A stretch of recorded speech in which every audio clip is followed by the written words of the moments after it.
Павел Колодов с напарником зарабатывают себе на жизнь тем, что по заказу спиливает старые засохшие деревья. Этот орех уже не приносит плодов. Работа у Павла, надо сказать, не из легких. Здесь нужно стараться не упасть, а рассчитывать все свои действия и, конечно, бороться со страхом.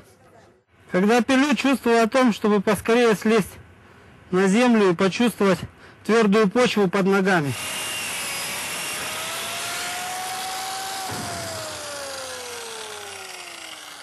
Когда я долго не работаю на высоте, хочется опять преодолеть себя, свой страх и выйти победителем из этого поединка.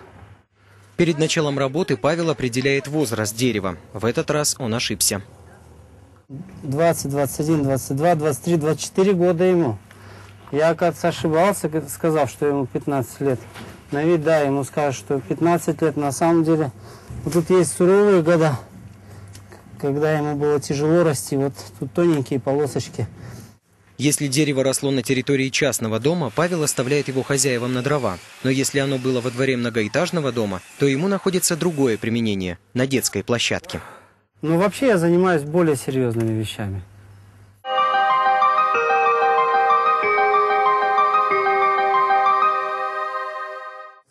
Вот уже 15 лет деревья помогают Павлу не только прокормить семью, но и самовыразиться. Есть такая работа, которая больше всего похожа на меня. Это вот это панно, которое и сова, вот, которая отражает, наверное, мой характер. Деревянные скульптурки мастера по дереву всегда находят покупателя, но Павел оставляет за собой право выбора клиента. Мне интересно работать с теми людьми, которые ценят мое искусство и по достоинству оплачивают его. А если в процессе беседы что-то меня настораживает в нем, тогда я его отправляю к другому мастеру. Отказать создателям фильма «Кочевник» скульптор не мог, тем более работа над декорациями привлекала его самого. Бригада Федора Васильевича Башинского, мы под его руководством создавали декорации для этого фильма. Купола и башни, это наша была работа. Вот, потом резьба по дереву, вот эти столбы лично я вырезал. Тут такой резкий контраст между бензопилами и вот этими строениями, конечно, он немножко выводил из того состояния, что мы как будто в той исторической эпохе. Многие произведения мастера сейчас находятся за границей, но и в Бишкеке можно найти немало образцов его творчества. Заказчики, которым удалось понравиться Павлу во время встречи, не скрывают своего восхищения. Одно дело, это была идея. А другое дело, когда это было очень качественно и очень красиво исполнено. Все работы, которые мы посмотрели до этого его, они всегда были такие вот очень, очень аккуратные и очень красиво выполнены. С какой-то задумкой, с какой-то изюминкой.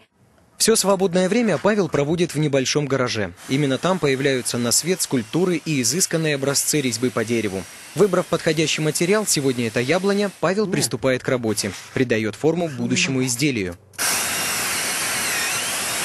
Затем наступает время более точных линий. Как гроссмейстер, Павел рассчитывает свои действия на несколько шагов вперед. Ошибка может свести на нет всю работу, ведь его изделия тем и ценны, что мастерятся из цельного куска породы. И еще одна важная деталь – острые, как бритва, инструменты. До такой степени, чтобы он даже срезал волоски на руке. Некоторые я сделал на заводе, когда работал. Мне посоветовали: купи, иначе впоследствии он у тебя будет, сейчас он из стали, а потом он будет из золота у тебя. Одно неосторожное движение, и можно серьезно пораниться. На руках резчика видны шрамы, напоминание о том, с каким трудом приобреталось мастерство. Зато сейчас неуловимым движением резчик придает фигурке завершенность. Здесь есть свои тонкости, которыми мастер охотно делится. Вот, когда покрываешь работу лаком, все цвета моментально убиваются, становится пластмассовой, неживой. Вот. Но есть некоторые породы деревьев, которые от лакировки наоборот выигрывают. Это дерево не из того, не из тех. И поэтому я хочу, чтобы эти работы никто руками не трогал.